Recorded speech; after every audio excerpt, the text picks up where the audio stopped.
Welcome to Portland Film Beat. I'm Dave Poland, and my guests tonight are co-executive producers for the Experimental Film Festival, Hannah Piper Burns and Ben Pop. Thank you for coming. Thank you so much for having us. It's so great to be here. So can we start with you, Hannah? Tell us a little bit about your background, your education, what got you going in film? Oh, sure. Well, I have an MFA from San Francisco Art Institute in something called New Genres, which is pretty meaningless, but it's a conceptual degree. And I started working in video my last year of graduate school and moved very quickly after I graduated from San Francisco up here to Portland. Okay. And at that point, I got involved in a collective micro cinema called Grand Detour with Ben here. And we, from 2010 to 2012, we're hosting lots of local and traveling artists as part of our micro cinema. And in our infinite wisdom, decided that we would revive the Experimental Film Festival in Portland that had previously existed as PDX Fest and had shuttered in 2009. So we started from scratch and rebuilt from there. And Ben, where did you get your training? I moved out to Portland from Chicago, and I had gotten my master's degree in Chicago. I'm from Waukegan, Illinois. All right, yeah. Okay. You restarted the Experimental Film Festival, which stopped in 2009. Is this the first year for it coming back, or is it the second? This is our third year. Third year. We started in 2009. We had no, we built it again. Like I said, we built it from scratch. Okay, so I thought it was stopped in 2009 and you restarted. So there was something called the PDX Fest, and that went for 9 years. And in 2009, they kind of stopped. That was the last one. Which was right before I moved here. Yeah, and we found out in 2011, basically, that they pretty much were on permanent hiatus, meaning they weren't going to do it anymore. And so us doing the micro cinema was kind of like, hey, let's pick up this ball and start it again, because it's so important. It's such a hefty, huge thing, especially for the city of Portland. Okay, how many theaters and what theaters are you going to be using? Well, this year we are going to be at the Hollywood Theater for our opening night, which is Wednesday, the 28th of May. Okay. And then Thursday night we're at Disjecta Contemporary Arts Center. Okay. And then Friday, Saturday, and Sunday, so the 30th, 31st, and 1st of June is our last day, we're at Clinton Street Theater, which is in Southeast Portland. Okay. I want you to look right at that camera and tell them exact dates so they know. Okay, so our festival is going to run May 28th through June 1st. Okay, thank you. I just like to reiterate that so people can. Happy to. And they're going to display your information and the film festival's information as subtitles as we go on throughout the show. Fabulous. So people out there, if you want to get a hold of, find out more about it, please reference it and go. It'll be a lot of. Yeah, we'd love to hear from you. Yeah. Is it just going to be Portland filmmakers, or do you have people coming in from other places? We have about 30 to 35 local filmmakers involved, all told, between the local showcase and our local throwdown and our performances and installations. And then we have another about 120 artists that cover 17 countries and are from all over the U.S. Oh, so you got quite a crowd coming in. It isn't, and so, well, out of that, I mean, we have probably about 30 filmmakers coming in from out of town. Okay. Out of those 120, which is great, a fourth of them. That's, to us, great. So I take it's going to be all kinds of genres. I mean, experimental genres, and it's also shorts. Is there features here? The longest film we have is half an hour long. Okay. And we usually try to keep that to 20 minutes for the most part, submissions, just so we can pack in as much as possible. We've had features in the past, like we've had 1 or 2 films that are sort of like a showcase feature, and this year it didn't really work out to do that because we just had too many shorts that we wanted to kind of cram in and performances and such like. So our longest film is 30 minutes, and so we try to pack an 80 to 90 minute screening with as many films as possible. Someone comes to the Hollywood Theater to see a film. They're going to see more than one then. Yeah, we They're have gonna see the first night we have 24 films. Yeah. Wow, so you pay your admission, you get in to 24 films. Yep. Well, that's kind of a good deal. Yeah, that's a great exactly. deal. Yeah. And they're the first night especially, like so this year our theme is kind of a carnivalesque, as you can tell from our little pony here. It's a carnivalesque theme, so our opening night is called The Parade. It's at the Hollywood, and so that's like, I feel like that's an ideal screening for people that maybe haven't been to F before, because it's really accessible work, it's really pumped, it's like really energetic, and experimental film covers such a wide landscape. So we have definitely more challenging, longer, more meditative films throughout the week, but we try to pack the most kind of high energy and accessible films in the first night so that people who are unfamiliar with us really get that taste and that excitement of what experimental, how experimental film can be very, energetic. I'm going to get back to the film festival in a minute, but I really like to know more about the guests, and I'm sure our audience would like to know more about our guests before we go on. Do you direct, act, produce? Is there anything else you do besides putting on this film festival? Yeah, well, you Ben, go first. Maybe. All right. I've been making films for, I don't know, 16 years or so now. Right? Yeah. He's been at Ann Arbor. Lots He's of kind film of a festivals. big deal, yeah. Yeah, so, and it's primarily animation. However, I've done, live action. I'm trying to kind of maybe get back into that. But definitely love making work as well. Okay, good. And I'm a video artist as well as an installation and performance artist and a writer. So Can you, for our audience, can you explain what you mean by installation and performance? Because that Sure. could have a broad term. Yeah, absolutely. I mean, it can mean a lot of things. Yeah. Absolutely. Well, the video work that I do, the film work that I do, is much more suited to a gallery setting than necessarily a theater. And so I try to create immersive installations. For example, recently I showed at the now defunct Work Sound Gallery in Portland, and I set up an installation that looked and smelled and kind of behaved like a pool. Oh, so really? you were inside of it, and it was so it actually it was more than just a visual and a hearing sense. Yeah, there was more it's a to it than that. multi-sensory Okay. kind of environment. And I'm also I also write a lot, and I bring that writing into my work, and I also write a lot of curatorial essays and things like that. So you both do a lot of things, but you don't act. Well, I've acted in in high his school? films. Yeah, Oh, that's in right. high I just school, made a film, I've acted in your films. Yeah, there was a film in December that had Hannah. She was one half happy, the other half disgruntled. But marriage falling apart, pretend marriage falling apart.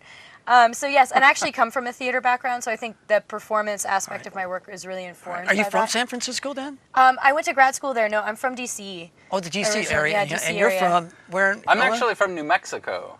Which is But where I was born. We were actually yeah. born in the same town. Yeah. Oh, really? That's our Yeah. little connection. We have. And then you friends met up in common, Portland? And we met up. We met here. him in Portland. Yeah. We found out through the grapevine. Well, I think it was when Hannah's mom was in town. That's we found right. out that. Then we have friends in common. Yeah, family friends in her. common. Yeah, so it was like. Well, this, that's cool. That's a whoa. really fun story. I really like to hear Totally. that. All right. Who are some past featured guests you've had at the Experimental Film Festival? We've had some amazing guests. We've had Evan Meany, who's a very influential artist in the glitch movement in art. I don't We've know what had, the glitch movement is, so it's I'm sure our basically audience doesn't. Yeah, breaking media on purpose. Yeah. It's, when you think of a glitch, it's like when data... A glitch, kind of- yeah, okay, a computer A glitch. glitch, a computer all right. glitch. So it's like making art out of that. And he, it's very popular right now, but he was always kind of on the kind of zeitgeist of that. And so he was one of our first guests. And last year we had Jody Mack, who is now She's like an touring international Europe. Yeah, sensation, she's an international sensation. Like, as much as you can be a famous experimental filmmaker, she has really become a famous experimental. We're very happy Well, hopefully that she we'll is there. have some Yeah. famous ones out of Portland here. And Yeah, we hope Oh, so too. yeah. Who are the featured speakers this year that you're going to have on Well, or have at the festival? Many. Is it going to be Hannah and Ben? No, Oh, okay. we don't show our own work. I I'm mean, having we'll fun be, here. Yeah, I like to we'll have fun with my guests a little We'll bit. be talking a lot. I mean, we have. We're really excited. Speaking in terms of local Portland-based guests, we're really excited to be hosting Future Death Toll, which is a performance and video group, as well as Jody Cavalier and Stephen. I've heard Jody Slappy. Cavalier. Why? What is that? What is her name? She's great. She is. Does she do animation too? No, she does installation and video work, and she works at PNCA, the local art school in Portland. Okay. And she helped curate and produce our installations and performances last year. So it's she's in the family. And then we also have another performer that's local named Jaw Justice, who is doing a really hilarious kind of ambient performance during one of the nights. And then we have a local showcase that is 22 Portland artists. So it's just a specific showcase for them. And then we also have our first Are they annual- actors or are they actual filmmakers? The doing- filmmakers themselves. Doing And things. some of them act in their own work. And some of them are definitely. fan Well, they have footage to. artists. Yeah, And- yeah, exactly. They need an actor. Yeah. I'm the one. Yeah. Well, we've got this guy Joe Noreen, who's really amazing. He's in the yeah. Throwdown, and he acts in all of his own work. He like stars as a. I do the as a same character. thing. Yeah. I write character. Fantastic. When I write a short, there's usually like 3 characters, so that I'm at least, even though I'm the one who directs it, I'm usually one of the characters. so- Yeah, well, I love Joe- being in front of the Makes it a lot camera. I'm not easier. gonna lie What's great about it. Joe's work is he has 3 characters. I will not and he plays apologize. all of them in different costumes, so he's great.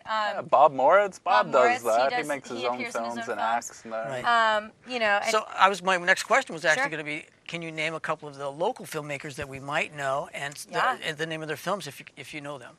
well, Stephen Slappy, who is a very well-known local experimental filmmaker, is at Disjecta this year, and he doesn't have a film, but he just developed this thing we're really excited about. It's an app. It's a new media.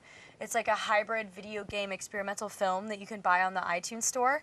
And he filmed it using a gyroscope, so we're going to have iPads that you can kind of get the full 360 experience. I'm showing you what you can do So with how? it. I've never heard of that. How do you film on a gyroscope? It's like I have no imagine like a idea. beach ball, and that beach ball has a bunch of like GoPros strapped all over Okay. it, so they're seeing everything. Oh, I Then he's see what moving he around did. with it like on a jib arm or something, and it's just recording everything. Kind So of like it's what Google does interactive? when they. Basically, Yeah, yeah. yeah. It's When they drive exactly around and- that, okay. yeah. So when it's on the screen, I would be interested to see what that looks like on the screen. It's fascinating. It's lovely. pretty You should definitely trippy, come check it yeah. out. I mean, Has he got? it's- Does he layer it like one picture? You know how Yeah. they used to do, which is It's- kind yeah, of so old like school. you're walking through and then a little icon pops up on the screen. You touch the screen when you see one of those, and it sends you to another location. Yeah. Oh, really? It's Oh, super nice. interactive, Yeah. and it's also it's a true hybrid form, which is why we're really excited about it. It's very experimental. So he's local, and we love him. Mm-hmm. And like I said, Jody Cavalier and Ja Justice are also showing in Future Death Toll, who's an amazing performance group, performance collective out of Portland, and they do a combination of sort of coding, like technology coding and video and dance and performance art and text. They're fantastic, and we're really excited about the Throwdown. We've got a lot of like hometown. We've got Jody and Julie Perini, Jody Darby, David Bryant, who's old school, and Mike Lastra, old school. We've got some young students coming up, Riley King and Chris Freeman. So we've got 22 other artists on top of that who are showing in our local showcase, including Kathy Hart, who is definitely a Portland artist to watch. Her work is consistently incredible.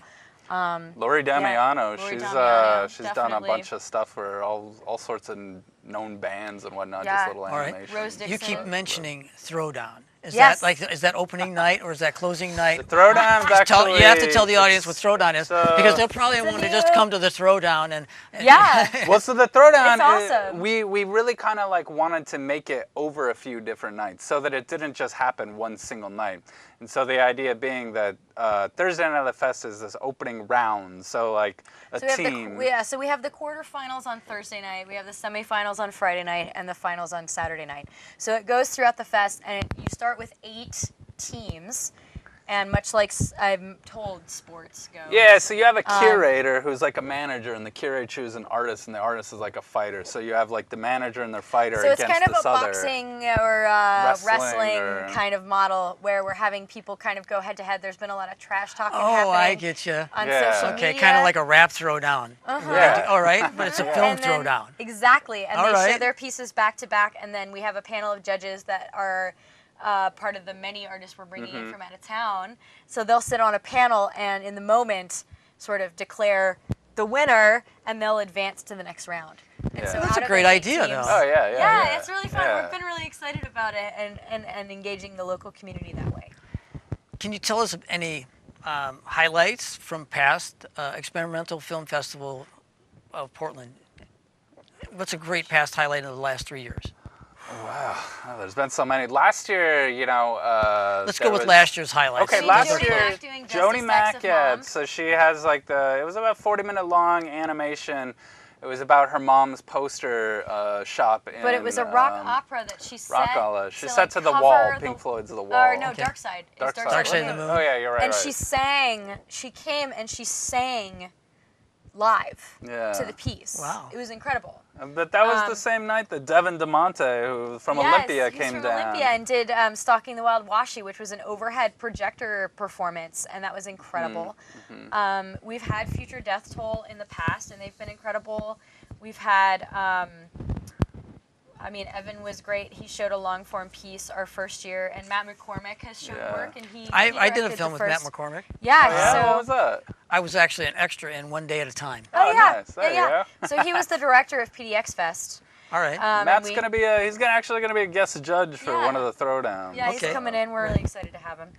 Do you have any current projects outside of the Experimental Film Fest that you're working on? I wish. I mean, this is really our, we both work That probably full-time. consumes a lot of your time. It consumes a lot of our time, and we It's tough, talk a lot yeah. about how we can survive as artists and keep creating work with this massive thing. But you have a grant that you're working on. You have a Yeah, I have a film that I got a project. grant for, and it's kind of stalled. I'm slowly working at it. A lot of didn't get to times, me as being a fast as- documentary type filmmaker and getting a grant about something that has to do with society and betterment of society Yeah. it's easier getting grant money for that than it is just for a narrative type feature film. Yeah, and you were gonna do the performance. Yeah, I had a performance that I was actually going to be performing right now in this time frame, and it was based on previous work that I've done that kind of collages found footage and found music and poetry, and I was bringing dance into it. I'm trying to be more in a expanded cinema kind of performance thing, and I was like doing the rehearsals. I was at a dance studio, and then the as things happen in Portland, the space I was gonna host this exhibition closed. It got evicted. So this summer I'm gonna start performances again and find a new venue. But so yeah, we both work on stuff. But it's this right now, like F, from pretty much January to June of any given year, F is our main project, and it's extremely collaborative. Like we are complete shareholders. Like the two of us, we share everything in terms of responsibility, leadership, decision making. Great. It's all mutual between the two of us. What is your favorite part of filmmaking? Editing, actually. Is it? Yeah, I'm an editor. I'm not really good at Premiere shooting. Pro or Final Cut? Final Cut. Okay. At least now, I'm Final Cut interested. for you too, right? Well, old Final Cut. I have to old Final teach Cut, new too. Final Cut, but it drives me batty. I have old Final Cut as well. We're both Okay, Final so Cut. editing. What is your favorite part of filmmaking? The whole thing is a lot of fun. I think when I'm finished watching it. Okay, wow, there's a good idea. What's your least favorite part? We'll start with you, Ben. What's your least favorite part? Well, my least favorite part, and a lot of this is with animation, is the actual sitting there and the repetition that's really long. It's got to be a long thing to do. It is. And that's like where it's kind of like, this drives me insane. And it's too much time. But again, like when you watch it and it's like, wow, this is incredible. Then that's all worth it. Yeah, it's when you can step back from and see the Yeah. big picture. Yeah, that to me is it's similar. Like I'm mostly an editor because I use found footage. So a lot of times I'm very much caught up in like frame by frame kind of timing stuff. So we have similar processes in that way, where I'm very mathematical about sort of where things hit, and so I can get very like caught up in that and like obsessed with it. And then when you step back and see it, I mean, for me, my other least favorite part of filmmaking is cost. I've managed to circumvent that a lot because I steal everything. But I know so many people that it's very expensive, especially if you're still working on film. And getting it developed. Do you and use film still actually, shooting. or I do not. You can't afford it? You got to go does. digital. I do. Yeah. I hand process 16 millimeter, or it. Yeah, it has 16. to be. You can't afford the 35. But if you hand process it, it's worthwhile. Okay. But then you got to transfer in there, Tell us about your greatest creative accomplishment. F Portland. Is that right? When you say F Portland, it almost has a negative connotation. Well, actually, that's It's a double film meaning for us. festival, okay. Yeah. So the reason we chose the name, I mean, we could have chosen any number of names for this film festival, and we chose Experimental Film Fest Portland, or F Portland, as a sort of. I mean, we love that sort of double-edged thing because it's actually loving. Like it's sort of like F Portland. Like that is, I think, our leadership style in a nutshell. Also like, right we're very like, fun about it. It was like around when Portlandia was really huge, you know, and so like everyone's like, you know, Portland's always in the New York Times, Portlandia and all this. So it was kind of like this tongue-in-cheek sort of like, you know, goofy thing. This as is well. the real Portland. Right. Yeah. What do you fear creatively? Oof. I fear my lack of productivity. Like I fear that you know, my need to have a real job and my need to run this film festival will subsume my my They own collide a lot. my own. Yeah, absolutely. And I really you know, I think we're both kind of negotiating that as the years go by with this festival, is how we can be. And I think it's both really important to us, just even as people and also as co-directors of this film festival. I think it's important for both of us to keep making work and showing it and being part of the dialogue. And like that balance is really difficult sometimes. So that's my biggest fear, is that I won't be making my own work and doing my practice for me anymore. Ben, what do you fear creatively? You know, Hannah really hit it on the head a lot. I think that's, you know, a lot of it is, you know, coming down to this sort of like, I don't know if I'm going to be able to finish this. You know, or taking on a project that you visually see and you know this is going to be incredible, but then getting to a point where like, I'm not sure if I can actually finish this, or if I'll have the time or the resources or energy and so on and so forth. Tell us about, Ben, we'll start with you. Tell us about the biggest obstacle you've had to overcome in a creative process. Biggest obstacle I've had to overcome in a creative process. I'm interested to hear about this. Yeah. Well, I'll tell you what. When I moved to Portland, actually, so I had, you know, been making films in New Mexico and Chicago and so on and so forth. When I moved to Portland, I really didn't know anyone right away, and it was kind of like wanting to make stuff still and not really having a support group or a network and all that. And so and it you was, need that. You really totally need to do. collaborate. And so And that's part of why we do what we do, is to make that community thrive. Yes, and to meet people. And that's I've like met a the lot most of different. important You'd be surprised the people I've met. Ryan Walters, who knows more about cameras and lighting. Kelly Baker, the angry filmmaker, who's really not an angry person, about sound. I've met a lot of really fun people doing this. It's been exciting. That's what I get to meet you guys talking about your experimental films and stuff. It's great. And that's, you know, again, like what Hannah was saying, with the micro cinema, with the film festival, it's really all about community, especially for experimental film, where it's a medium that it doesn't make money. Yeah, there's currency, no money. Exposure is the currency, and so we're trying to maximize that for everyone involved. Yeah. What's the biggest obstacle, Hannah, that you've had to face creatively? I'll be real honest with you. It's been depression. Oh, really? Yeah, I mean, my own mental illness has been incredibly challenging. You know, it's very bold of you to be vulnerable and talk about that. I mean, I feel like the more people actually talk about that, you know, I don't consider myself a sad person. Obviously, I've been incredibly productive in some aspects of my life, but I feel like when you aren't in control of your emotions, when it's a brain chemistry thing, like it's very hard to find the energy and the creative confidence to move forward. And so I think what I would like to say to anyone who has also struggled with that is like that you will always regret the time that you wasted second guessing yourself. You do. You always waste that time. You know, I'll tell you what, I did a lot of, I'll be honest, I did a lot of partying when I was younger. And what I don't like about what I did is I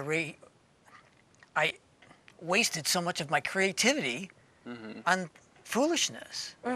And when I look back, it was like I could have done so many other things creatively that I wish I would have done now. Well, especially when and I first moved here. that's what I say to people who party all the time, is it's okay to go out and have a little fun on weekends, but if you're doing it all the time, you're wasting your creative life, is what I have to say about that. Yeah, and when I first moved here, I was underemployed. I had all the time in the world. I could have been really productive, but because I was depressed, I just gotten out of a grad program and had a hard transition. Again, when you first move to a town, you don't know anyone, you don't have a network. You know, I wasted a lot of time not making work when I had the time and the energy. All right. We're going to start with Ben this time. What is your favorite film? Well, I got two. The one that I've always had forever is Cemetery Man. What's it again? Cemetery Man. It's a killer film. It's great. I've never heard of it. Oh yeah, it's Michelle Suavi. I'm not exactly sure how you pronounce it. With Cemetery I Man. haven't seen it in so long. I'll write it Rupert down. Everett is the main star. It's incredible. It's hilarious. It's dark. It's philosophical. When did it come out? I think that was 96 or Something like 5, that? Okay, I'll something look for like it. that, Hannah, what's your favorite film? I'm going to say two. I have a favorite experimental film, which is Unsubscribe number 4 by Jody Mack, the saddest song in the world. Okay. And then my favorite non-experimental film, and I don't even care, it's High Fidelity. I love that movie. I think I love It's a Nick great Hornby, film. and I love that he's a cautionary tale. Like as a feminist, like I love an unabashed misogynist and how he is portrayed as kind of like an anti-hero. And that's like the film I watch every year on my birthday. That's like my really? guilty pleasure. Like I wake up on my birthday, I'm like, I just want to watch A High feminist Fidelity. who likes to watch a misogynist. Yeah, I mean, All right, there you go. a sad misogynist Sad one. who No, is I know. to me a cautionary tale of, Right. of misogyny. Yeah. Yeah. Hannah, who is your favorite director? Okay, David Lynch. Okay, thank you. Yeah. Jim Jarmusch. Fair enough. Can you tell us a Jim Jarmusch film so people know? Down by Law is great. Mm-hmm. There's one out in the theaters, Under My Skin. And Only Lovers Left Alive. Did he do that one? I don't think so. Oh, okay. No. Where do you hope to be in 5 years, Hannah? Maybe he did. Am I still gonna be alive in 5 years? In 5 years, I still want to be here. I love Portland. I would like to be maybe not totally in academia, but a little bit more in academia. I really love. I love teaching. Okay. That's something I'm really passionate about and I'd like to do more of. And I'd like to be farther along in my practice and kind of touring my own work. That would be nice, wouldn't Yeah, it? wouldn't it? And So, Ben, yeah. so Ben, where do you hope to be in 5 years? Oh man, I don't know. On a beach somewhere. The gonna video have with kids, a though. with a HD camera You're gonna have or a house HD and kids. camera or No. something. Yeah, you're gonna have a house. I don't and know. kids. No, obviously touring around, still making films. Hopefully the fest is still happening. Yeah, in some we way, would both you know? like Portland to be at that point a nonprofit headed towards an institution where, we could step away from it and it could still live on. Like we want F Portland, we want the experimental film festival community and the experimental media community in Portland to thrive. And we want to get to a point with it where we can Has it grown? be there. Yes. Yeah. Okay, we're not running close out of time. Tell us how it's grown. Well, we've been really lucky in our development. Like every year we get more grants-wise. Last year we were supported by a RAC project grant, and this year we have a Precipice Fund award. So that's been one thing. We've grown in submissions. We've grown in amount of programs that we can show. Yeah. All right. Anyway, we're getting near the end of our time here. I want to thank my guests tonight, Hannah Piper Burns and Ben Pop, from the co-directors of the Experimental Film Festival. We displayed a bunch of information at the bottom of the screen. I would encourage you to go, especially with the guy with the gyro. I want to go see that. Yeah, for that's sure. May 29th. All right. Anyway, my name's Dave Pullen. I want to thank Ellery Nelson, my director. I want to thank my wife, Carol Pullen, who's the producer. And until next time, shoot for the silver screen. Thank you.